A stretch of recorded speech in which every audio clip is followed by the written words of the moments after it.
स्वागत है आप सभी का फिर एक बार आज की अगली वीडियो में, जिसमें हम देखेंगे लैब असिस्टेंट उत्तराखंड 2019 का सॉल्यूशन, जो कि हम करते आ रहे हैं। उसी का अगला पार्ट।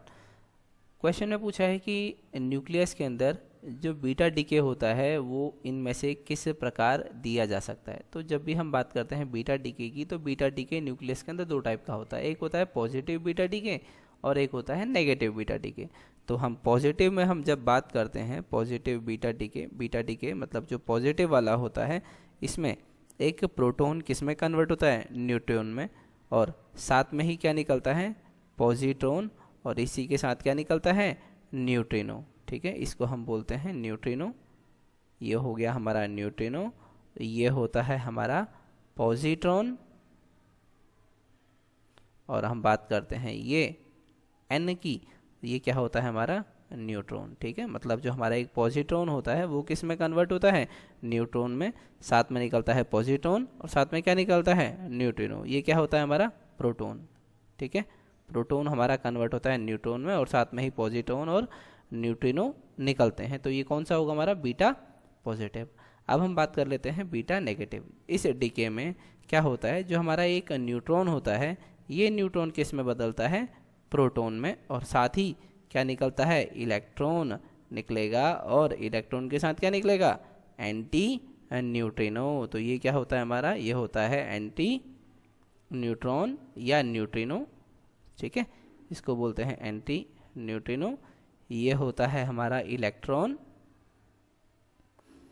और इसमें जो हमारा न्यूट्रॉन है ये कन्वर्ट किस में होता है, प्रोटॉन में। ठीक है, तो यही हमें इस ऑप्शन में चुनना था कि कौन सा सही ऑप्शन है। अगर हम प्रोटॉन की इक्वेशन को देखें तो प्रोटॉन की दो इक्वेशन है। ठीक है, प्रोटॉन किस में कन्वर्ट होगा, न्यूट्रॉन में, लेकिन यहाँ पे क्या होगा, ई प्लस, मतलब ये क्या होगा, पॉजिट्रॉन, ई प्लस। ठीक है, पॉजिट्रॉन भी निकल गया, पॉजिट्रॉन के साथ क्या निकलता है, न्यूट्रिनो, लेकिन यहाँ पर क्या दे रखा है, एंटी न्यूट्रिनो। ठीक है, इस म्यू के ऊपर ब्राफ का मतलब है बार, जो म्यू के ऊपर बार दे रखा है इसका मतलब क्या है, एंटी न्यूट्रिनो। हाँ, लेकिन होना क्या चाहिए, न्यूट्रिनो, इसलिए ये वाला इक्वेशन क्या हो गई, गलत। ये और ये तो हो गई गलत।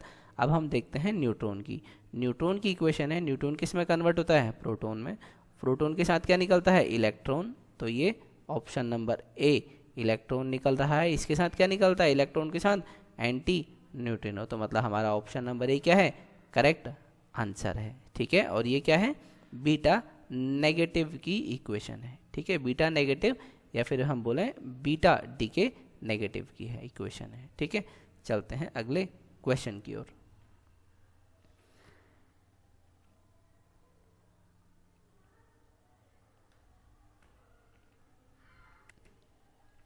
अगला क्वेश्चन है हमारा, silver nitrate test is use to detect. जो हमारा सिल्वर नाइट्रेट टेस्ट होता है ये किसको डिटेक्ट करता है। ठीक है, साइनाइड पॉइजनिंग, ये ए है। ठीक है, ये हो गया एल्यूमिनियम फॉस्फाइड पॉइजनिंग, या फिर प्री थायराइड पॉइजनिंग, या ऑल ऑफ द अबव। तो सबसे पहले बात कर लेते हैं सिल्वर नाइट्रेट की।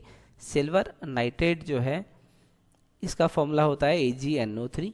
ठीक है, और ये क्या करता है, ये हमें हैलोजन के डिटेक्ट करने में काम आता है। ठीक है, हैलोजन मतलब क्लोरीन, फ्लोरीन, ब्रोमीन, आयोडीन, इनके मतलब किस सॉल्यूशन में ये प्रेजेंट है या नहीं है, इसके टेस्ट के लिए यूज़ होता है कौन, AgNO3। तो देखिए, आप एक सॉल्यूशन में अगर AgNO3 डालते हैं, अगर इसमें वाइट PPT बनता है तो मतलब इसमें क्या है, Cl नेगेटिव या क्लोरीन इसमें मौजूद होता है। ठीक है, अगर आप खारा पानी ले लें, खारा पानी मतलब जिसमें क्या हो, NaCl हो, तो आप देखेंगे कि इसमें नीचे की तरफ क्या बन जाएगा, एक वाइट PPT बन जाएगा। इसका मतलब इस पानी में क्या है, क्लोरीन मौजूद है, या इस वाटर में क्लोरीन मौजूद है। ऐसे ही आपने एक सॉल्यूशन लिया, अगर उसके नीचे क्या मिला, क्रीम कलर का PPT मिला, प्रेसिपिटेट बना, तो इसका मतलब उसमें क्या मौजूद है, ब्रोमीन, Br नेगेटिव आयन मौजूद है। और अगर कलर क्या मिला आपको, पेल येलो, तो इसका मतलब I नेगेटिव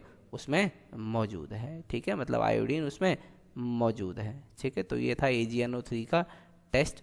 लेकिन हमसे ऑप्शन में पूछा गया है cyanide poisoning, aluminium phosphide poisoning, pre thyroid poisoning, या ऑल ऑफ द अबव। तो सिल्वर नाइट्रेट टेस्ट जो किया जाता है वो इसकी जांच के लिए किया जाता है क्या, एल्यूमिनियम फॉस्फाइड पॉइजनिंग। अगर किसी को एल्यूमिनियम फॉस्फाइड पॉइजनिंग हुई है, पॉइजनिंग का मतलब इस जहर किसी के शरीर में पाया गया है, या अगर हमें पता लगाना हो कि इस व्यक्ति के शरीर में कहीं एल्यूमिनियम फॉस्फाइड का जहर तो नहीं है, तो हम क्या टेस्ट करेंगे, सिल्वर नाइट्रेट टेस्ट। ठीक है, तो अब ये एल्यूमिनियम फॉस्फाइड पॉइजनिंग जो है ये होता क्या है, तो ये एक टाइप का होता है पेस्ट कंट्रोल, मतलब ये पेस्ट के कंट्रोल के लिए इस्तेमाल किया जाता है। ये क्या होता है, पाउडर के फॉर्म में या गैस के फॉर्म में मार्केट में मिलता है, जिससे क्या होता है, पेस्ट कंट्रोल होता है। पेस्ट का मतलब जो हमारे कीट होते हैं या पशु पक्षी होते हैं, उनसे बचाने के लिए इस्तेमाल होता है। अब बचाना किसको है, बचाना है सीरियल ग्रेन्स को। मान लो अनाज कुछ है, अनाज आपने स्टोर करना है बहुत लंबे समय के लिए, तो आप क्या करते हैं, एल्यूमिनियम फॉस्फाइड, जिसको हम जनरली क्या बोलते हैं, सल्फोस, CELPHOS सल्फोस बोलते हैं, उसका छिड़काव करते हैं। वो कैसा होता है, पाउडर फॉर्म में होता है या गैसियस फॉर्म में होता है। सल्फास बना होता है किससे, एल्यूमिनियम फॉस्फाइड से। ठीक है, जो कि हम अपने गेहूँ, चावल, राई, बाजरा, इनको अगर लंबे समय तक स्टोर करना है तो उनके ऊपर छिड़काव करते हैं इसका। ठीक है, ताकि वो क्या है, उस पर कोई भी कीट या कोई भी पेस्ट अटैक ना करे और उसको खराब ना कर सके। ठीक है, तो एल्यूमिनियम फॉस्फाइड जो है ये एक पॉइजन है जो क्या करता है, पेस्ट कंट्रोल में हेल्प करता है हमारे सीरियल्स ग्रेन से बचाने के लिए। ठीक है, और इसी का दूसरा नाम भी होता है, या बाजार में ये इस नाम से मिलता है, इसको बोलते हैं क्विक फॉस। ठीक है, क्विक फॉस, या दूसरा नाम होता है सल्फास, SALPHAS। ये आपने सुना होगा गाँवों में, देहातों में, कि उस व्यक्ति ने सल्फास की गोली खा ली या सल्फास खा लिया और वो उसकी मृत्यु हो गई। ठीक है, तो एक ये क्या है, जहर का भी ये काम करता है। चलते हैं फिर अगले क्वेश्चन की ओर। अगले क्वेश्चन में हमसे पूछा है जो एपीजीनस कंडीशन होती है ये कौन सी फैमिली में मिलती है। एपीजीनस कंडीशन पहले हम देखते हैं ये कंडीशन में क्या होता है। तो मैंने आपको 3 टाइप के नीचे फ्लावर दिखाए हैं, हाइपोगाइनस, पेरीगाइनस, एपीगाइनस। एपीगाइनस हमसे कंडीशन पूछी है, इसी को बोलते हैं एपीजीनस कंडीशन। तो ये किसमें क्या होता है, ये हमारा थैलेमस होता है। ये ग्रीन वाला पार्ट जो आप देख रहे हैं ये पूरा क्या है, थैलेमस। तो ओवरी क्या होती है, इस थैलस के अंदर होती है, इस थैलेमस के अंदर होती है, जिसे हम क्या बोलते हैं, इन्फीरियर ओवरी। इस टाइप की ओवरी को हम क्या बोलते हैं, इन्फीरियर ओवरी। मतलब ओवरी क्या होगी, थैलेमस के अंदर होगी। ठीक है, बाकी जो अदर पार्ट हैं, मेल पार्ट हो चाहे फीमेल पार्ट हो, वो सब बाहर ही रहते हैं। ठीक है, मतलब इस थैलेमस के अंदर नहीं होते हैं। तो इस टाइप की ओवरी को या इस टाइप का जो कंडीशन होता है वो किस फैमिली के फ्लावर में मिलता है, तो ये मिलता है हमारे कुकुरबिटेसी फैमिली में, जिसमें क्या आते हैं, कुकुरबिट्स आते हैं, CUCURBITS कुकुरबिट्स आते हैं। उस फैमिली का ये क्या है, कैरेक्टरिस्टिक फीचर होता है। ठीक है, चलते हैं अगले क्वेश्चन की ओर।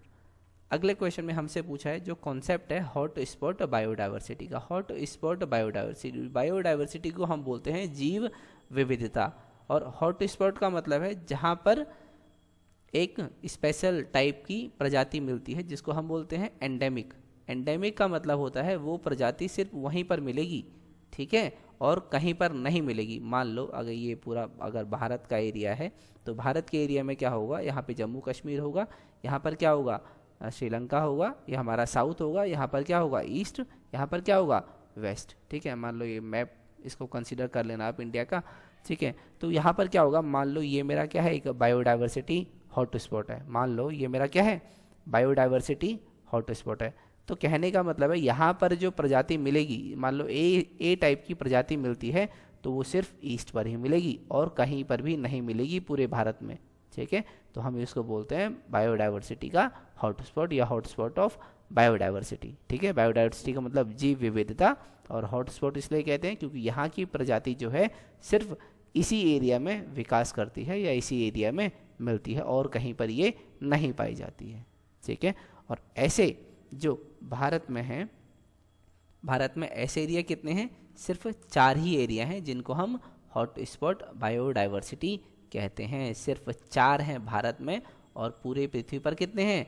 36, या जिनको हम अभी तक पहचान सके हैं वो हैं टोटल 36 बायोडाइवर्सिटी हॉटस्पॉट। अब जो भारत में 4 हैं वो हैं, पहला है वेस्टर्न घाट, दूसरा है हमारा द ईस्टर्न हिमालय, तीसरा है हमारा इंडो बर्मा और चौथा क्या है? सुंदरलैंड। ठीक है, ये 4 टाइप के एरिया हैं जहाँ पर क्या है हमारा हॉटस्पॉट है, मतलब वहाँ की बायोडाइवर्सिटी काफ़ी रिच है, मतलब बहुत अच्छी बायोडाइवर्सिटी। बायोडाइवर्सिटी का मतलब जीव विविधता। जीव विविधता का मतलब अलग अलग तरह के या अलग अलग प्रकार के पौधों का मिलना एक जगह पर। ठीक है, वहाँ के पौधे हो, पक्षी हो, ठीक है, उन सब का मिलना, उसी को हम क्या बोलते हैं?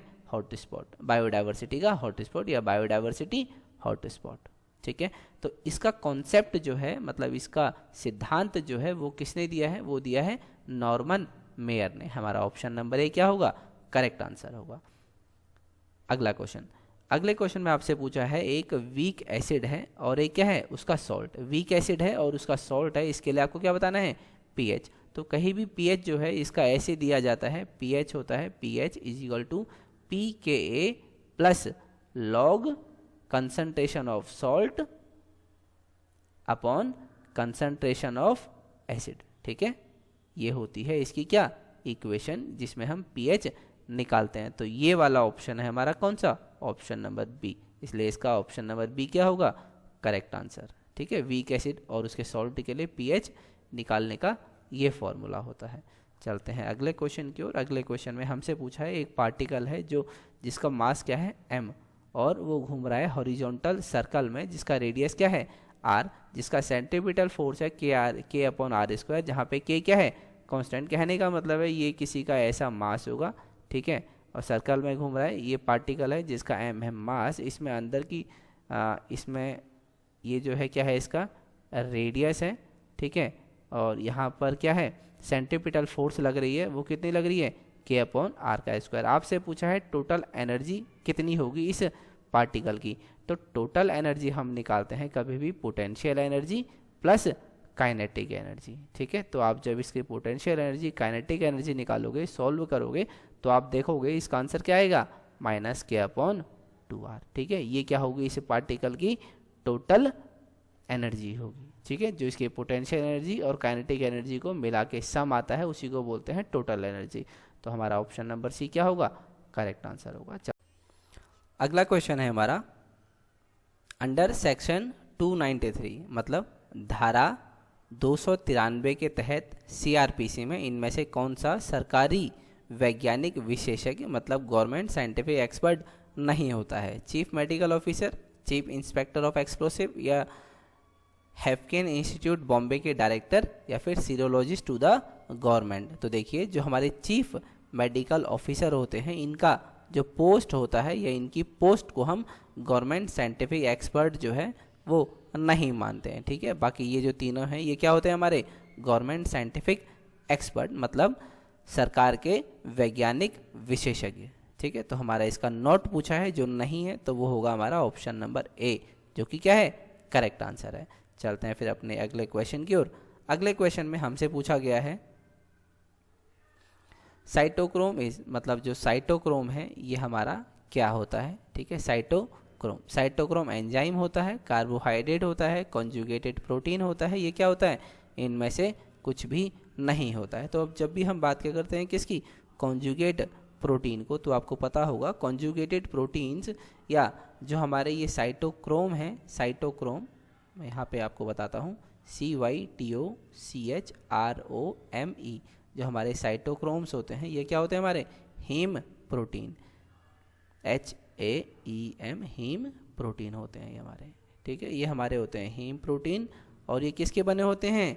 एक तो बने होते हैं प्रोटीन के, और प्रोटीन के साथ साथ इनमें कुछ नॉन प्रोटीन पार्ट भी होता है, नॉन प्रोटीन पार्ट। तो ये प्रोटीन से और इनमें कुछ नॉन प्रोटीन पार्ट होता है, इनसे मिलकर बनता है क्या? हमारा साइटोक्रोम। इस नॉन प्रोटीन पार्ट जो होता है प्रोटीन के साथ, इसी को हम प्रोस्थेटिक ग्रुप से भी बोलते हैं, PROSTHETIC, प्रोस्थेटिक पार्ट या प्रोस्थेटिक ग्रुप।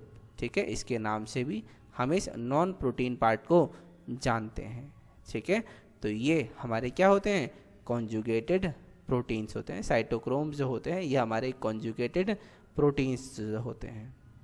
ठीक है, और ये हमारे कहाँ पर होते हैं, साइटोक्रोम। साइटोक्रोम जनरली हमारा माइटोकॉन्ड्रिया में देखा जाता है। ठीक है, जो कि माइटोकॉन्ड्रिया में जो एटीपी बनती है उसके प्रोसेस में ये हेल्प करते हैं। कौन, साइटोक्रोम्स। ठीक है, जैसे ये ट्रांसफ़र एनर्जी का ट्रांसफ़र जो होता है एक सेल में, उसके लिए भी साइटोक्रोम रेस्पॉन्सिबल होते हैं।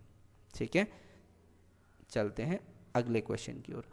अगले क्वेश्चन में हमसे पूछा है जो हमारा कॉर्टिसोल है, ये क्या है, कॉर्टिसोल एक टाइप का हार्मोन होता है, और हार्मोन में भी ये हमारा होता है स्टीरॉयड हार्मोन। स्टीरॉयड हार्मोन होता है ये किससे निकलता है, पेनक्रियास से, थायराइड से, एड्रिनल ग्लैंड से या थाइमस से।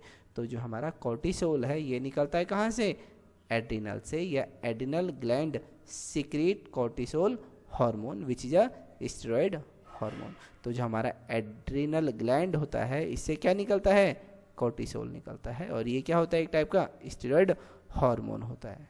ठीक है, चलते हैं अगले क्वेश्चन की ओर। अगले क्वेश्चन में हमसे पूछा है जो वीकेस्ट ट्रांस इफेक्ट है वो किसके द्वारा शो किया जाता है। तो देखिए वीकेस्ट ट्रांस इफेक्ट किसके द्वारा शो किया जाता है, तो ट्रांस इफेक्ट जो है इसके लिए ना एक पूरी सीरीज़ होती है। वो सीरीज़ क्या होती है, वो सीरीज़ मैंने यहाँ पर आपके लिए दिखाई गई है इस फोटो के माध्यम से। इस फोटो के माध्यम से जो ट्रांस इफेक्ट है ये CN नेगेटिव आयन का क्या होता है, सबसे ज़्यादा होता है। किसका, इस CN नेगेटिव आयन का क्या, ट्रांस इफेक्ट।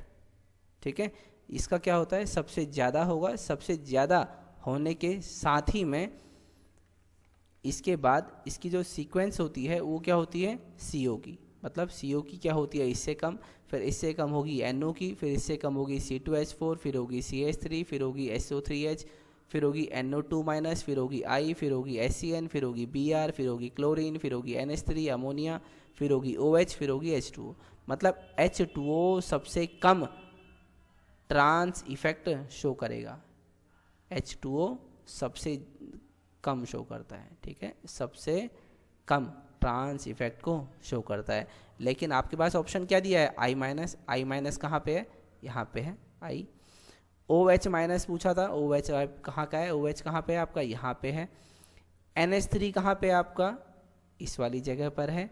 और Cl कहाँ पर है आपका, Cl जो है यहाँ पर है। आपसे पूछा गया है सबसे कम, वीकेस्ट, इन 4 ऑप्शन में से। तो सबसे कम मतलब वाटर के पास क्या है, OH। तो मतलब OH नेगेटिव आयन क्या शो करेगा, वीकेस्ट ट्रांस इफेक्ट शो करेगा। ये टेबल जो है ये आपको याद ही करनी पड़ेगी। ठीक है, तभी आप इस ऑप्शन में से, मतलब ऐसा अगर कोई क्वेश्चन आता है तो तब आप उनके ऑप्शन में से अपना करेक्ट आंसर ढूंढ सकते हैं। ठीक है, या पहचान सकते हैं अपना करेक्ट आंसर। ठीक है, अब ये होता क्या है ट्रांस इफेक्ट, मान लो A और B ये क्या है, 2 लिगेंड्स हैं। ये दोनों क्या हैं, लिगेंड, LIGAND, इनको बोलते हैं लिगेंड। A और B दोनों लिगेंड है। मान लो जो लिगेंड B है, लिगेंड B का जो सब्स्टिट्यूशन इफेक्ट का है, सब्स्टिट्यूशन का इफेक्ट है SUBSTITUTION। ठीक है, जो हमारा लिगेंड B है इसका जो सब्स्टिट्यूशन का इफेक्ट होगा वो ट्रांसपोजिशन, इसके ट्रांसपोजिशन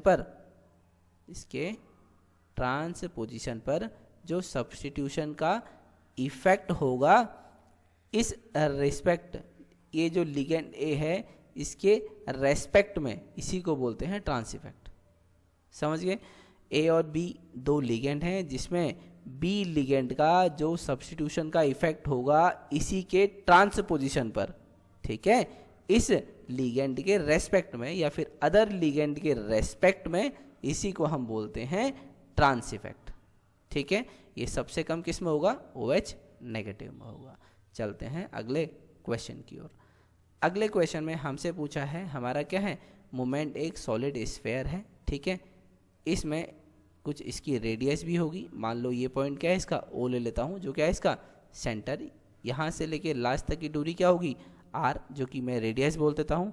अब हमसे पूछा है यहीं पर क्या है, एक सॉलिड स्फीयर है जिसके टेंजेंट पे आपको क्या निकालना है, my का मतलब moment of inertia. Moment of inertia कहाँ निकालना है आपको, इसके टेंजेंट पे। ये जो लाइन मैंने ड्रॉ करी है ये क्या होगा, इस सर्कल का टेंजेंट, मतलब इस लाइन को हम क्या बोलेंगे, टेंजेंट। और इसी पे क्या निकालना है आपको, moment of inertia, moment of inertia. अब देखते हैं ये हम निकालेंगे कैसे, ठीक है। आपको पता है मोमेंट ऑफ इनर्शिया में जो सॉलिड स्फीयर का कॉन्सेप्ट होता है, सॉलिड स्फीयर का जो कॉन्सेप्ट होता है, इसका जो डायमीटर होता है, डायमीटर पे जो इनर्शिया होता है उस वो कितना होता है, 2/5 mr², ठीक है। मतलब जो इसका डायमीटर होगा, रेडियस का डबल होता है डायमीटर, मतलब यहाँ से लेके यहाँ तक का पूरा जो मोमेंट ऑफ इनर्शिया होगा वो कितना होगा, 2/5 mr², ठीक है। लेकिन हमें कहाँ पूछा है, कहाँ पे पूछा है, टेंजेंट पे। तो टेंजेंट के लिए हम क्या करेंगे, टेंजेंट का निकालेंगे, मोमेंट ऑफ इनर्शिया टेंजेंट का। इसमें क्या होगा, डायमीटर का इनर्शिया प्लस कर देंगे, प्लस mr², ठीक है। तो जैसे ही डायमीटर पे कितना होता है, 2/5 mr² प्लस mr², जैसे ही आप इसको सॉल्व करेंगे तो क्या आएगा, 7/5 mr²। और यही क्या हो गया आपका टेंजेंट पे। टेंजेंट पे जो मोमेंट ऑफ इनर्शिया होगा उसकी वैल्यू कितनी आई, 7/5 mr²। तो इसीलिए आपका ऑप्शन नंबर क्या होगा, 7/5, मतलब ऑप्शन नंबर सी जो है वो इसका करेक्ट आंसर होगा, ठीक है, ठीक है। तो चलते हैं अपने अगले क्वेश्चन की ओर, ठीक है। अगले क्वेश्चन में आपसे पूछा है जो जेफ टेस्ट है ये किसको बताने के लिए इस्तेमाल होता है, मतलब जेफ टेस्ट से हम किस चीज़ को पहचानते हैं, सलाइवा को, स्वेट को, टीयर को, यूरिन को, ठीक है। तो जेफ टेस्ट बोलते हैं, इसी का दूसरा नाम क्या होता है, जेफ रिएक्शन।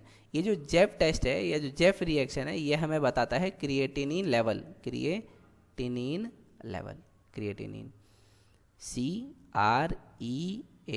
CREATININE, क्रिएटिनिन के लेवल को बताता है।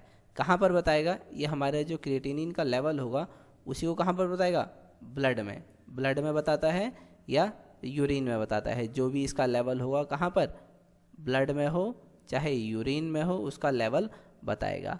अब ये क्रिएटिनिन बनता कब है, ये क्रिएटिनिन तब बनता है जब हमारी बॉडी में प्रोटीन का क्या होता है, मेटाबॉलिज्म होता है। प्रोटीन का मेटाबॉलिज्म होता है या हमारी बॉडी में क्या होती है, हमारी मसल्स डैमेज होती है, मसल्स के रिपेयर के वर्क के बाद जो इसका वेस्ट प्रोडक्ट होता है उसी को क्या हम बोलते हैं, क्रिएटिनिन। उसी में एक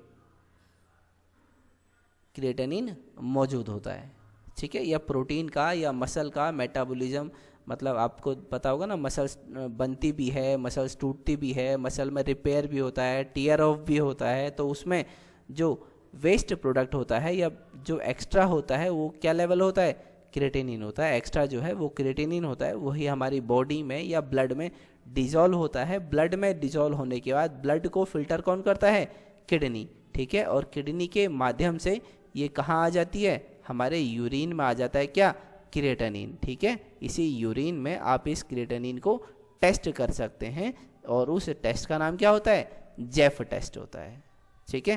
तो मतलब ये जो हमारा जेफ टेस्ट है ये किसकी पहचान के लिए होता है, ये क्रिएटिनिन की पहचान के लिए होता है। कहाँ पर, यूरिन में, ठीक है। यूरिन में क्रिएटिनिन का कितना लेवल है इसी को बताने के लिए टेस्ट जो इस्तेमाल होता है उसका नाम है जेफ टेस्ट, ठीक है। चलते हैं अपने अगले क्वेश्चन की ओर। अगले क्वेश्चन में हमसे पूछा है जो बेंथामैन हुकर का जो क्लासिफिकेशन था, उन्होंने जिम्नोस्पर्म को डाइकॉट और मोनोकॉट के बीच में रखा है। कहने का मतलब है इसमें से कौन से क्लासिफिकेशन में, बेंथामैन हुकर का है, एंगलर प्रेंटल का है, हचिनसन का है या टक्टजन का है, इन्होंने किसको, मतलब जो डाइकॉट हैं और जो हमारे मोनोकॉट थे उनके बीच में जिम्नोस्पर्म का रखा है, ठीक है। मतलब किस वाले क्लासिफिकेशन में या किसके क्लासिफिकेशन में जिन्होंने डाइकॉट और मोनोकॉट के बीच में जिम्नोस्पर्म को रखा है, हमें वो बताना है। ठीक है, तो आपको पता होगा जो हमारा बेंथम एंड हुकर का, बेंथम और हुकर का क्लासिफिकेशन है, उसमें उन्होंने डाइकॉट और मोनोकॉट के बीच में किसको रखा है? जिम्नोस्पर्म को रखा है। ठीक है, डाइकॉट और मोनोकॉट के बीच में आप यहाँ पर देख भी सकते हैं। देखिए इस फोटो में, देखिए यहाँ पर दिया हुआ है बेंथम एंड हुकर का क्लासिफिकेशन, जो कि क्या है? स्पर्मेटोफाइटा का क्लासिफिकेशन। इन्होंने इसको 3 डिवीजन में डिवाइड किया है। सबसे पहला डिवीजन कौन सा है? डाइकोटिलिडन्स मतलब डाइकॉट, फिर आता है बीच में जिम्नोस्पर्म मतलब जिम्नोस्पर्म, फिर लास्ट में क्या है? मोनोकोटिलिडन्स मतलब मोनोकॉट। इन्होंने डाइकॉट और मोनोकॉट के बीच में किसको रखा है? जिम्नोस्पर्म को। और यही आपसे पूछा गया था, और यही क्लासिफिकेशन किसने दिया है? बेंथम और हुकर ने। ठीक है, तो आपका ऑप्शन में ये क्या होगा? करेक्ट आंसर होगा। बाकी आप आगे भी देख सकते हैं, इन्होंने फर्दर डाइकॉट को डिवाइड किया है पॉलीपेटले, गैमोपेटले और मोनोक्लेमाइडे क्लास में। ठीक है, बाकी मोनोकॉट को भी ऐसे ही डिवाइड कर रखा है अलग अलग फर्दर क्लासेस में। आपको इतना नहीं जानना था, आपको क्या जानना था? सिर्फ डाइकॉट और मोनोकॉट के बीच में जिम्नोस्पर्म को रखा हुआ है। ठीक है, और यही मैंने आपको बता दिया। यही कौन सा क्लासिफिकेशन है? किसका? बेंथम एंड हुकर का क्लासिफिकेशन। चलते हैं अगले क्वेश्चन की ओर। अगले क्वेश्चन में आपसे पूछा है जो सर्टोली सेल्स हैं वो किससे संबंधित है? ठीक है, सर्टोली सेल्स किससे संबंधित हैं? शुक्राणुओं के पोषण से, उत्सर्जन से, श्वसन से, या उपयुक्त में से कोई नहीं। मतलब nutrition of spermatozoa, excretion, respiration. तो जो हमारी ये सर्टोली सेल्स होती हैं, सर्टोली सेल्स को हम क्या बोलते हैं? नर्स सेल्स भी बोलते हैं, NURSE, नर्स सेल्स भी बोलते हैं। नर्स सेल्स मतलब इनका न्यूट्रिशन देने का काम होता है। किसको? जो हमारे डेवलपिंग स्पर्मेटोजोआ होते हैं उनको, मतलब जो हमारे स्पर्म बनते हैं उनको न्यूट्रिशन देने का काम किसका होता है? सर्टोली का होता है। ठीक है, और ये कहाँ होता है? टेस्टिस में होता है। ठीक है, तो आप इस डायग्राम में से भी देख सकते हैं कि जो कि क्या है? हमारी सर्टोली सेल्स हैं। कहाँ पे हमारी सर्टोली सेल्स? आप देख सकते हैं ये क्या है? हमारी सर्टोली सेल्स। ये जो आप देख रहे हैं पूरा, ये क्या है? सर्टोली सेल्स का एरिया है। ठीक है, यही क्या है? हमारी सर्टोली सेल्स। और इन्हीं के बीच में क्या है? स्पर्मेटिड्स। आप ये देख पा रहे हैं? ये स्पर्मेटिड्स देख पा रहे हैं? ये स्पर्मेटिड्स। ठीक है, और यही सर्टोली सेल्स क्या करती हैं? इनको पोषण देती हैं या न्यूट्रिशन देती हैं इनको। ठीक है, डेवलपिंग स्पर्मेटोजोआ को। ठीक है, और ये मैच्योर हो जाते हैं तो मैच्योर स्पर्मेटोजोआ यहाँ पर होते हैं। ठीक है, ये जैसे जैसे इनसे न्यूट्रिशन लेंगे ये मैच्योर होते रहेंगे, फिर ये ऐसे यहाँ पर आ जाते हैं। ठीक है, चलते हैं फिर अपने अगले क्वेश्चन की ओर। इसका आंसर होगा वो होगा option number A, nutrition of spermatozoa. चलते हैं अगले क्वेश्चन की ओर। अगले क्वेश्चन में हमसे पूछा है जो हिंसबर्ग रिएजेंट होता है वो क्या होता है। तो सबसे पहले देख लेते हैं हिंसबर्ग रिएजेंट को, या हिंसबर्ग रिएजेंट कैसे बनता है। हिंसबर्ग रिएजेंट बनता है जब हम बेंजीन के ऊपर SOOH हो, मतलब क्या हो? बेंजीन, मतलब इसको हम क्या लिख सकते हैं? 6,6H5, इसको बोलते हैं बेंजीन SO2OH। ठीक है, जब हम इसको ट्रीट करते हैं NaOH और PCl के साथ, फिर ये क्या बनाता है? हमारा हिंसबर्ग रिएजेंट, जिसका फॉर्मूला क्या होता है? C6H5। ये होता है बेंजीन SO2Cl। ये फॉर्मूला किसका होता है? हिंसबर्ग रिएजेंट का, और इसका नाम क्या होता है? Benzene sulphonyl chloride. ठीक है, ऐसे बनता है क्या? हिंसबर्ग रिएजेंट ऐसे बनता है। ठीक है, बनाने की मैंने आपको प्रक्रिया पूछ ली, लेकिन क्वेश्चन में क्या पूछा है?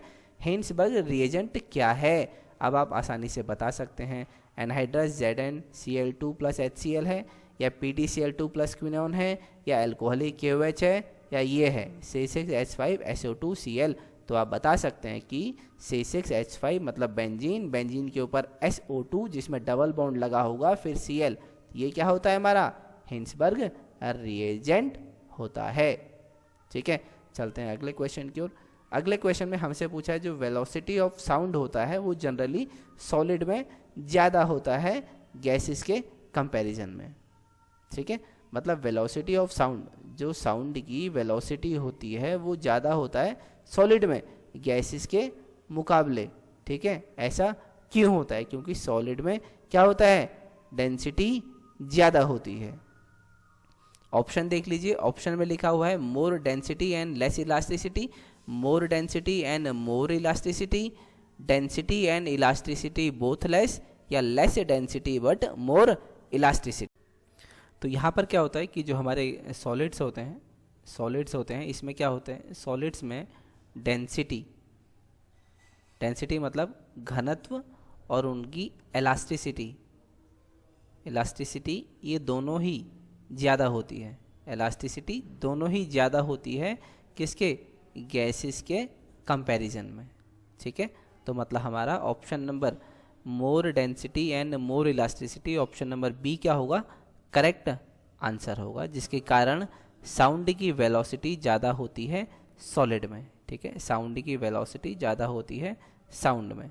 ठीक है, तो यहाँ पर और भी कुछ प्रॉपर्टीज़ हैं जो आप यहाँ पर देख सकते हैं इस टेबल के अनुसार। मास, वॉल्यूम, शेप, काइनेटिक थ्योरी के हिसाब से गैसेस और उनके बीच का पार्टिकुलर का स्पेस कितना होता है, intermolecular space, force of attraction कैसा होता है, और थ्योरी का मूवमेंट मतलब सॉलिड पार्टिकल जो है वो वाइब्रेट करते हैं सिर्फ अपने मेन पोजीशन पर। जैसे मान लो मैं एक डायग्राम समझाता हूँ, ये एक सॉलिड है, इसमें क्या है पार्टिकल जो है बहुत क्लोजली पैक होते हैं। ठीक है, बहुत टाइटली पैक होते हैं, तो वो जो उनकी पोजीशन होती है यहीं पर ही ऐसे वाइब्रेट करते रहते हैं, जो जिस जगह पर होगा वहीं पर ही वाइब्रेट करता है। ठीक है, इसका ये मतलब है। ठीक है, तो ऐसे ही आप जो भी इसके सारे पॉइंट्स जो मैंने दे रखे हैं, सॉलिड, लिक्विड, गैस, इन तीनों के डिफरेंस जो है वो आप यहाँ से पढ़ सकते हैं। अगला क्वेश्चन देखते हैं। अगले क्वेश्चन में हमसे पूछा गया है कि अगला क्वेश्चन है with which from the following methyl amine react to form methyl isocyanate. कहने का मतलब है मिथाइल अमाइन ने रिएक्ट करना है, मिथाइल अमाइन किसके साथ रिएक्ट करेगा कि वो क्या बनाए, मिथाइल आइसोसाइनाइड बनाए। तो ये क्या होता है, मिथाइल अमाइन क्या होता है, इसमें होती है कार्बोलामाइन रिएक्शन का ये एग्जांपल है। ठीक है, जिस कार्बोलामाइन रिएक्शन में क्या होता है, एलिफेटिक या एरोमेटिक जो प्राइमरी अमाइंस होते हैं जिनको हीट किया जाता है क्लोरोफॉर्म के साथ। ठीक है, क्लोरोफॉर्म मतलब CHCl3 के साथ, और इथेनॉलिक पोटेशियम हाइड्रोक्साइड मतलब KOH, इसके साथ अगर हम हीट करेंगे प्राइमरी अमाइंस को, मतलब अमाइंस को मतलब 1 डिग्री अमाइन को अगर हम हीट करते हैं, 1 डिग्री अमाइन को अगर हम हीट करते हैं क्लोरोफॉर्म के साथ और अल्कोहलिक KOH के साथ, पोटेशियम हाइड्रोक्साइड के साथ, तो क्या बनाता है, आइसोसाइनाइड बनाता है ये। ठीक है, आइसोसाइड बनाता है, या फिर इसी का हम दूसरा नाम क्या होता है, ये बनाते हैं कार्बिल अमाइंस। ठीक है, या कार्बोलामाइंस बनाते हैं। ठीक है, इसी रिएक्शन को हम बोलते हैं कार्बोलामाइन रिएक्शन, क्योंकि इसमें कार्बोलामाइन बनता है, और इसी का दूसरा नाम क्या है, साइनाइड, या हम इसको साइनाइड के नाम से भी जानते हैं। ठीक है, तो हमारा ऑप्शन नंबर क्या होगा, ऑप्शन नंबर सी, जिसमें क्लोरोफॉर्म और KH इन दोनों को अगर हम मिथाइल अमाइन के साथ हीट करते हैं, या मिथाइल अमाइन को इन दोनों की प्रेजेंस में हीट करते हैं, तो हमारा जो प्रोडक्ट है वो बनता है मिथाइल आइसोसाइनाइड। ठीक है, चलते हैं अपने अगले क्वेश्चन की ओर। अगले क्वेश्चन में हमसे पूछा है कि which of the following shows particle nature of light. तो जैसे आपको पता होगा लाइट जो होती है इसके 2 नेचर होते हैं। लाइट में क्या होता है, एक तो होती है पार्टिकल नेचर, ठीक है, और दूसरा शो करता है वेव नेचर। लाइट के 2 नेचर होते हैं, इसीलिए इसको बोलते हैं डुअल नेचर। मतलब लाइट जो है वो डुअल नेचर शो करता है, या light has dual nature, one is particle nature and the other is wave nature. तो आपसे पूछा है जो पार्टिकल नेचर है वो किस में शो होता है, या कौन सा एक्सपेरिमेंट है या कौन सी प्रॉपर्टी है जिसमें लाइट अपना पार्टिकल नेचर शो करता है। पहला है पोलराइजेशन, दूसरा है फोटो इलेक्ट्रिक इफेक्ट, तीसरा है इंटरफेरेंस, चौथा है डिफ्रैक्शन। ठीक है, तो आप देख सकते हैं dual nature of light means light has 2 different nature. Dual nature of light का मतलब लाइट के 2 अलग अलग क्या हैं, नेचर हैं। कभी ये बिहेव करती है पार्टिकल की तरह और कभी बिहेव करती है वेव की तरह। मतलब जो हमारी लाइट है वो वेव और पार्टिकल दोनों के समान बिहेव कर सकती है। ठीक है, light behave as a particle as well as a wave, इसीलिए बोलते हैं ड्यूअल नेचर ऑफ लाइट। ठीक है, जिसमें आप देख सकते हैं वेव पार्टिकल की ड्यूअलिटी, मतलब वेव और पार्टिकल जो है ड्यूअलिटी, ये दोनों नेचर शो कौन करता है, लाइट। इसमें देखते हैं wave nature of light. The determining factor for a wave motion is the ability to produce a interference pattern. मतलब जब आपको वेव मोशन देखना हो लाइट का, तो इसका मतलब है जब लाइट की एबिलिटी होगी कि वो इंटरफेरेंस पैटर्न प्रोड्यूस करे, तो इसका मतलब लाइट क्या शो कर रही है, वेव नेचर। ठीक है, given that light can form an interference pattern it must be considered a wave motion. मतलब जब भी लाइट इंटरफेरेंस पैटर्न बनाएगी तो इसका मतलब वो क्या शो कर रही है, वेव नेचर। ठीक है, पार्टिकल नेचर ऑफ लाइट मतलब photo electric effect, electrons being emitted from a surface of a metal given the incident of radiation of a sufficient high frequency can only be explained in terms of light having a particular nature। तो देखो photo electric effect में क्या होता है, मान लो हमने एक metal की प्लेट ले ली। ठीक है, इस मेटल की प्लेट में क्या हो गया, बहुत सारे इलेक्ट्रॉन्स होते हैं। पता है आपको, जो भी चीज़ इस पृथ्वी पर है, हर कोई चीज़ किससे बनी है, एटम से बनी हुई है। ठीक है, एटम से बनी हुई है, और एटम के अंदर क्या है, इलेक्ट्रॉन, प्रोटॉन, न्यूट्रॉन सब होते हैं। तो क्या किया, ये हमने ली है मेटल की प्लेट, मेटल प्लेट, ये मेटल की हमने प्लेट ली और इसमें हमने कोई लाइट इसमें भेजी। ठीक है, या लाइट डाली इसमें। ठीक है, चाहे वो सनरेज हो या कोई दूसरी केमिकल लाइट हो सकती है, या फिर हम बोल सकते हैं कोई लाइट ली है, इसमें से लाइट इसमें ट्रांसफ़र हो रही है, या एक एनर्जी जो है वो इसमें ट्रांसफ़र हो रही है, या मैं बोलूँ कोई रेडिएशन हम डाल रहे हैं। ठीक है, मतलब हम कोई रेडिएशन डाल रहे हैं किसके ऊपर, इस मेटल की प्लेट के ऊपर। अब इसमें से क्या होगा, कुछ इलेक्ट्रॉन्स जो हैं वो निकलने लग जाएंगे, किस में से, इस मेटल के प्लेट में से। ठीक है, मेटल के प्लेट के ऊपर रेडिएशन का गिरना और फिर उनमें से इलेक्ट्रॉन का निकलना, इसी पूरे इफेक्ट को बोलते हैं फोटो इलेक्ट्रिक इफेक्ट। फोटो का मतलब लाइट, इलेक्ट्रिक का यहाँ पे मतलब है इलेक्ट्रॉन से, मतलब लाइट की प्रेजेंस में इलेक्ट्रॉन का निकलना, इसी को बोलते हैं फोटो इलेक्ट्रिक इफेक्ट। ठीक है, और जो रेडिएशन होगी इसकी एक मिनिमम फ्रीक्वेंसी होनी चाहिए। ठीक है, या मतलब इतनी सफिशिएंट फ्रीक्वेंसी होनी चाहिए कि ये यहाँ से इस इलेक्ट्रॉन को अपनी पोजीशन से बाहर निकाल दे इस मेटल से। ठीक है, इसी को बोलते हैं फोटो इलेक्ट्रिक इफेक्ट। तो देखिए, जो हमारा फोटो इलेक्ट्रिक इफेक्ट क्या होता है, इसमें रेडिएशन गिरती है और इलेक्ट्रॉन का बाहर निकलती है, मतलब जितनी रेडिएशन गिरेगी उतने ही इलेक्ट्रॉन बाहर निकलते हैं। ठीक है, लेकिन कंडीशन यही है, सूटेबल या एक मिनिमम फ्रीक्वेंसी की इनके ऊपर क्या गिरनी चाहिए, रेडिएशन या लाइट गिरनी चाहिए। तो मतलब फोटो इलेक्ट्रिक इफेक्ट जो है वो शो क्या करता है, हमारा पार्टिकल नेचर ऑफ लाइट को शो करता है। चलते हैं अगले क्वेश्चन की ओर।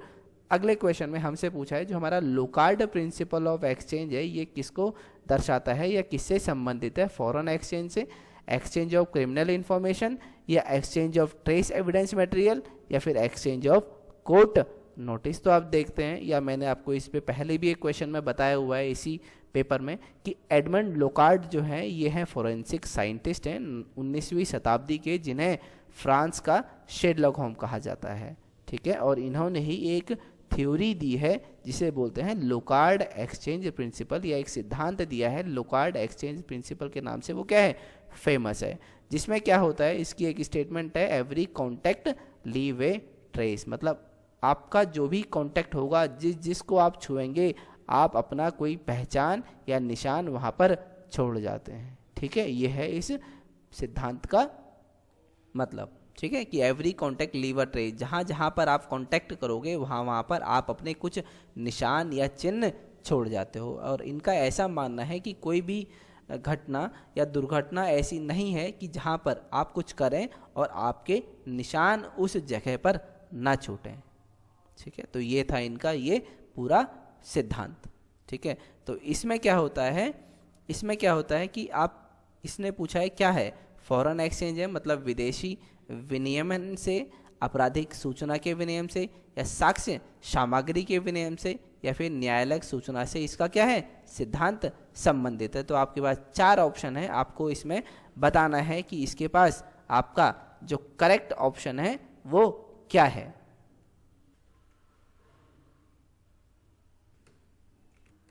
इसमें जो हमारा ट्रेस होता है, मतलब जो हमारा एक्सचेंज होता है, वो किसका होता है, ट्रेस एविडेंस मटेरियल का, ठीक है। तो अभी मैंने आपको बताया ये सारा इसका प्रिंसिपल, जिसमें आपने क्या देखा, एवरी कॉन्टैक्ट लीव्स ए ट्रेस, ठीक है। यहाँ पर मैंने आपको अभी अंडरलाइन करके दिखाया था, एवरी कॉन्टैक्ट लीव्स ए ट्रेस, मतलब हर कॉन्टैक्ट कोई ना कोई निशान छोड़ जाता है, ठीक है।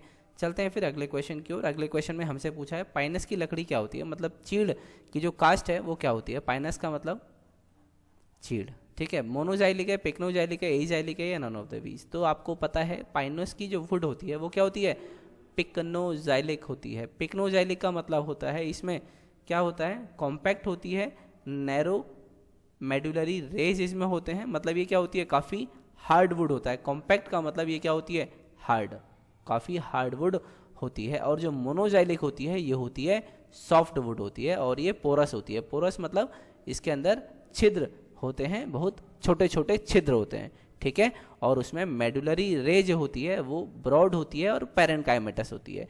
ये कमर्शियल यूज इसका ज़्यादा होता है, मोनोजाइलिक का यूज़ कम होता है।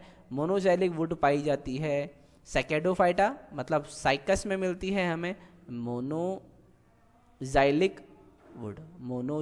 वुड, और पाइनस में जो कि आता है किसमें, कॉनिफरोफाइटा, इसमें हमें देखने को मिलती है क्या, पिक्नोजाइलिक वुड मिलती है पाइनस में, और साइकस में मोनोजाइलिक वुड देखने को मिलती है, ठीक है। यहाँ पर आप इसका डिफरेंस भी दे सकते हैं मोनोजाइलिक और पिक्नोजाइलिक वुड में, ठीक है।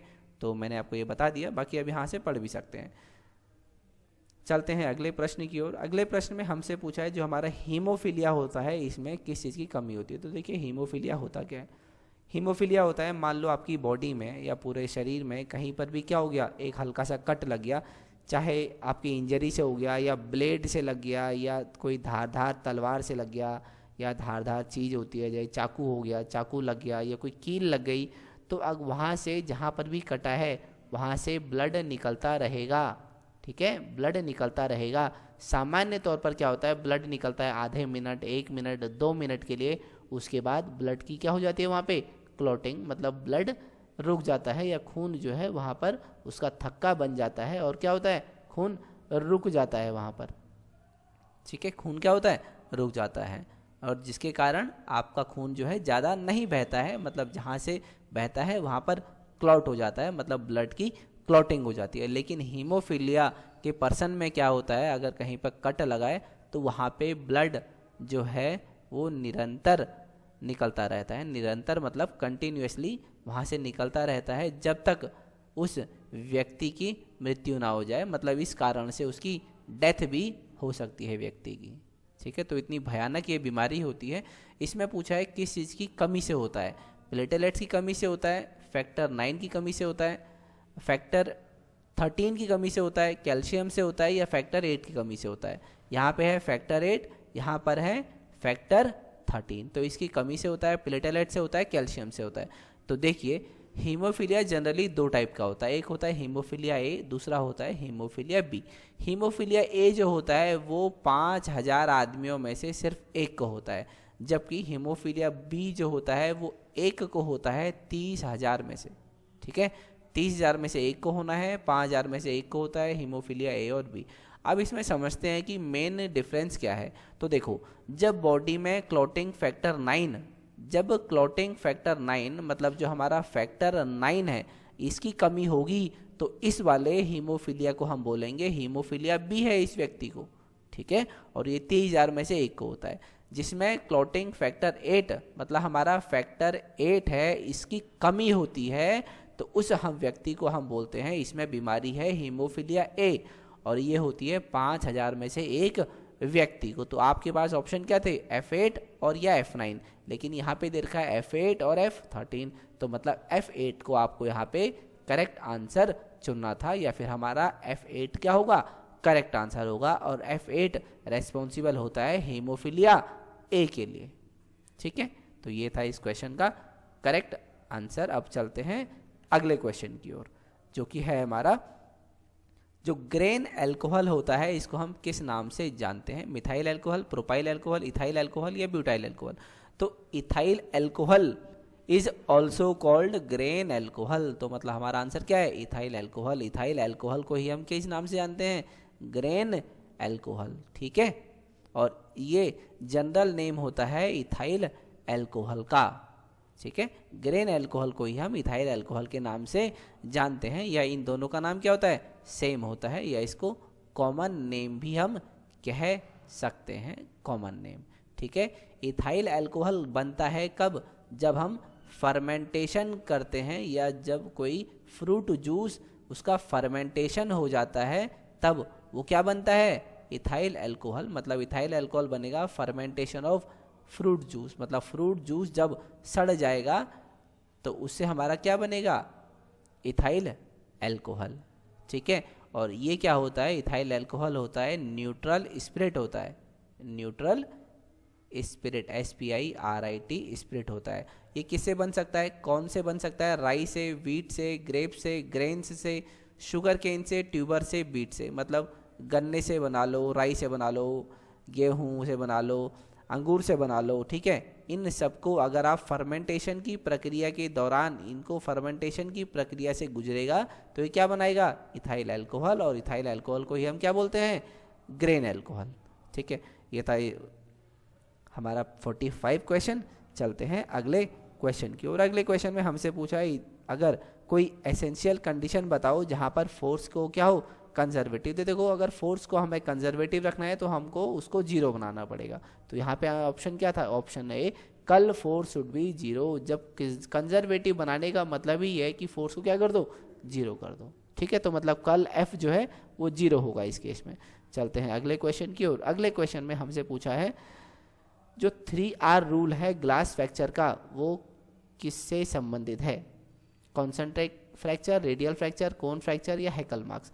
तो देखो जो हमारा ग्लास, जो नॉर्मल आपके घर में शीशा है या आपकी गाड़ी में शीशा लगा होगा या जिस पर आप मुंह देखते हैं सुबह सुबह वो शीशा होगा, या कोई भी टाइप का शीशा होगा, उसमें फ्रैक्चर मतलब वो टूटता है दो तरीके से, ठीक है। एक को बोलते हैं रेडियल फ्रैक्चर, दूसरा होता है कॉन्सेंट्रिक फ्रैक्चर। रेडियल फ्रैक्चर को हम बोलते हैं प्राइमरी फ्रैक्चर और कॉन्सेंट्रिक को बोलते हैं सेकेंडरी फ्रैक्चर। अब ये होता क्या है, मान लो ये एक जनरली एक शीशा है, ठीक है। मान लो मैंने चौकोर शीशा लिया और मैंने यहाँ पे पत्थर मार दिया, तो ये क्या होगा, शीशा या तो ऐसे चटकेगा, ठीक है, ये चारों तरफ से ऐसे चटकेगा और इसके बीच में गोल आकृति बन जाती है। ये आपने देखा होगा, आपकी गाड़ी में अगर ठुकी होगी, कहीं लगी होगी, तो उसमें आपने देखा होगा, गौर तलब किया होगा, या किसी बच्चे ने, आपकी गाड़ी पार्किंग में खड़ी थी, बच्चे ने पत्थर मार दिया, बॉल मार दी, भारी बॉल मार दी लेदर की, तो हो सकता है आपका कांच में कहीं चटका भी हुआ हो। तो जो कांच में चटक आती है या दरार आती है वो दो तरीके से आती है, या तो आएगी सीधा सीधा, यहाँ पे चोट लगी है तो ऐसे आएगी सीधा सीधा, ठीक है। तो इसको हम बोलते हैं रेडियल फ्रैक्चर, ठीक है। इस टाइप के हम फ्रैक्चर को बोलते हैं रेडियल फ्रैक्चर, ठीक है। और मान लो कभी कभार क्या होता है, शीशे में जहाँ पर चोट लगी हो ना, उसी के चारों तरफ कुछ सर्कल बन जाते हैं, सर्कल बन जाते हैं, ठीक है। तो इसी को हम बोलते हैं क्या, कॉन्सेंट्रिक फ्रैक्चर। इसको हम बोलते हैं कॉन्सेंट्रिक फ्रैक्चर, ठीक है। जैसे कि आप यहाँ पर इस गाड़ी में देख सकते हैं, इस गाड़ी में यहाँ पर मान लो कुछ लगा होगा, तो ये जो आ रहा है ये क्या हो गया हमारा रेडियल फ्रैक्चर, और बीच में इसके जो ये गोल बन रहे हैं चारों तरफ, ये क्या हो गया हमारा कॉन्सेंट्रिक फ्रैक्चर। यहाँ पर आप ज़्यादा अच्छे से देख सकते हैं DTC बस में, यहाँ पर ये जो लंबी लंबी दरारें सी आ रही हैं, इसी या फ्रैक्चर आ रहे हैं, इसको हम बोलते हैं रेडियल, और बीच में जो ये गोल सा पूरा आकृति बन रही है इसको हम बोलते हैं कॉन्सेंट्रिक फ्रैक्चर। तो ये दो टाइप का होता है। तो ये होता है हमारे रेडियल फ्रैक्चर के लिए ये 3R रूल होता है, जिसमें होता है कि radial cracks give rib marks that make, ये रिब मार्क देते हैं, रिब की तरह ये निशान देते हैं, जो कि राइट एंगल पर होते हैं reverse side from where the force was applied. कहने का मतलब है इस गाड़ी वाले को अगर सामने से आपने हिट किया है, सामने से बॉल मारी, पत्थर मारा, तो जो ये बनेगा रेडियल क्रैक बनेगा, ये इसके अंदर की तरफ से बनेगा। रेडियल क्रैक कहाँ से बनेगा, अंदर की तरफ से बनेगा, और 90 डिग्री पे बनेगा जहाँ पर फोर्स अप्लाई करी है वहाँ पर, ठीक है। तो ये है इसका 3R रूल। आप देख रहे होंगे यहाँ पे R आ रहा है, radial crack, right angle, reverse side, इसीलिए इसको बोलते हैं 3R रूल। और ये किसके लिए होता है, रेडियल फ्रैक्चर के लिए। तो मतलब हमारा option number B radial fracture क्या है, करेक्ट आंसर होगा, ठीक है। बाकी आप यहाँ पर और भी इसके लिए कुछ चीज़ें पढ़ सकते हैं, जो मैंने आपको बताया है वही सब इस पैराग्राफ में भी लिखा हुआ है, ठीक है। बाकी चलते हैं अगले क्वेश्चन की ओर। अगले क्वेश्चन में आपसे पूछा है जो ट्रॉफिक लेवल बताना है लेक का, ठीक है, लेक को हम हिंदी में बोल देते हैं झील। जो हमारी झील है उसमें उसके इकोसिस्टम को मैं आपको सेकेंड ट्रॉफिक लेवल बताना है, तो मैंने आपको बता रखा है यहाँ पे दिया हुआ है। प्रोड्यूसर होते हैं सबसे first trophic level, primary consumer होते हैं सेकेंड ट्रॉफिक लेवल, थर्ड होते हैं सेकेंडरी कंज्यूमर और फोर्थ होते हैं टर्चरी कंज्यूमर। ये हो गया तुम्हारा first trophic level, second trophic level, third trophic level, fourth trophic level. हमसे कौन सा पूछा है? सेकेंड ट्रॉफिक लेवल, मतलब सेकेंड वाला पूछा है। फर्स्ट में जो प्रोड्यूसर होते हैं वो कौन होते हैं? फाइटोप्लैंक्टन या एल्गी, जो कि भोजन बनाती है खुद। तो खुद बनाने वाले को हम बोलते हैं ऑटोट्रॉफिक, मतलब ये फाइटोप्लैंक्टन्स होते हैं ऑटोट्रॉफिक, इसमें एल्गी और फाइटोप्लैंक्टन्स आते हैं, और ये होते हैं प्रोड्यूसर्स। प्राइमरी प्रोड्यूसर जो कि हमारा सेकेंड ट्रॉफिक लेवल है, ये इनको खाते हैं, मतलब फाइटोप्लैंक्टन्स को कौन खाएंगे? ज़ूप्लैंक्टन्स। एल्गी को कौन खाएंगे? अलग अलग इंसेक्ट खाएंगे या फिश खाएगी, तो वो क्या होगी? ज़ूप्लैंक्टन्स। तो मतलब ज़ूप्लैंक्टन्स क्या था इस क्वेश्चन का करेक्ट आंसर, जो कि क्या है हमारे सेकेंड ट्रॉफिक लेवल। ठीक है, देखते हैं अगला प्रश्न। अगले प्रश्न में हमसे पूछा है नोबेल प्राइज जो डीएनए के डबल हेलिक्स मॉडल को जिन्होंने दिया था उसके लिए नोबेल प्राइज किसको मिला है? ठीक है, नोबेल पुरस्कार बताओ डीएनए डबल हेलिक्स मॉडल को बताने के लिए किसको मिला है? तो ये मिला है वॉटसन को, क्रिक को और मॉरिस विल्किंसन को। ठीक है, मॉरिस विल्किंसन को। देखो DNA structure achievements, Watson and Crick along with Wilkinson won the Nobel prize in physiology या मेडिसिन। कब? 1962 में। किसके लिए? Discovery of DNA double helix structure. ये है बड़ा सस्ता सा डायग्राम, किसका? डीएनए डबल हेलिक्स का स्ट्रक्चर। सस्ता सा मतलब इसलिए बोल रहा हूँ, तो हम बच्चों को जनरली इसी से समझाते हैं ताकि उनको चीज़ें जो हैं बड़ी आसानी से समझ में आए, और जनरली हम इसी से स्ट्रक्चर से बताते हैं बच्चों को कि ये क्या है, ये पहला हेलिक्स है किसका? डीएनए का, और ये कौन सा हेलिक्स है? ये दूसरा हेलिक्स है। इसलिए हम बोलते हैं डीएनए क्या है? Double helix. उसमें दो क्या हैं? सीढ़ियाँ हैं, या हम बोलते हैं लेडर लाइक स्ट्रक्चर्स होता है किसका? डीएनए का। ठीक है, इसमें आप देखते हैं नाइट्रोजन बेसिस होते हैं, एडेनिन, थाइमिन, ग्वाइमिन, साइटोसिन होते हैं। ठीक है, और ये शुगर और फॉस्फोरस से इसकी बैकबोन बनी होती है, बीच में इसकी पेयरिंग होती है, इसमें डबल बॉन्ड पाए जाते हैं, किसी में ट्रिपल बॉन्ड पाए जाते हैं। ठीक है, लेकिन जिस स्ट्रक्चर के लिए इनको नोबेल प्राइज मिला था वो है ये वाला जो आप देख रहे हैं, ब्लैक एंड वाइट। ठीक है, ये बिल्कुल ओरिजिनल है। इसी पिक्चर के लिए, या मैं बोलूँ इसी डीएनए स्ट्रक्चर को खोजने के लिए इन तीनों को क्या मिला है? नोबेल प्राइज मिला हुआ है। ठीक है, अब चलते हैं अगले क्वेश्चन की ओर। अगला क्वेश्चन है आज की हमारी इस वीडियो का लास्ट क्वेश्चन, जिसमें हमसे पूछा गया है सॉलिड स्टेट जो एल्काइल हालाइड होता है, सॉलिड स्टेट में कलर क्यों देखने को मिलता है? तो जब भी आप बात करेंगे एल्कली हलाइड की, जो हमारे एल्कली हलाइड होते हैं, कहने का मतलब है जो एल्कली हलाइड होते हैं ये अपने सॉलिड स्टेट में कलर शो करते हैं। क्यों शो करते हैं? तो देखो, जब एक क्रिस्टल में उसकी एनायोनिक साइट ऑक्यूपाइड हो जाएगी अनपेयर्ड इलेक्ट्रॉन से, तो उस अनायोनिक साइट को हम बोलते हैं एफ सेंटर। कहने का मतलब है ये एक क्रिस्टल है। ठीक है, कहने का मतलब ये क्या है, ये हमारे क्रिस्टल का स्ट्रक्चर है। ठीक में, इसमें पॉजिटिव नेगेटिव ये जो चार्ज होता है ये सब लगा होता है। ठीक है, अच्छा सा डायग्राम जो है आप यहाँ पे देख सकते हैं। बात क्या है, इसमें एक होती है साइट। ठीक है, इसको हम बोलते हैं एनायोनिक साइट। एनायोनिक साइट से एक एनायन का निकलना, मतलब एनायोनिक साइट जो होती है, एनायोनिक साइट मतलब एनायोनिक साइट तब बनेगी जब यहाँ से कोई एनायन क्या है इस क्रिस्टल से बाहर निकल जाएगा।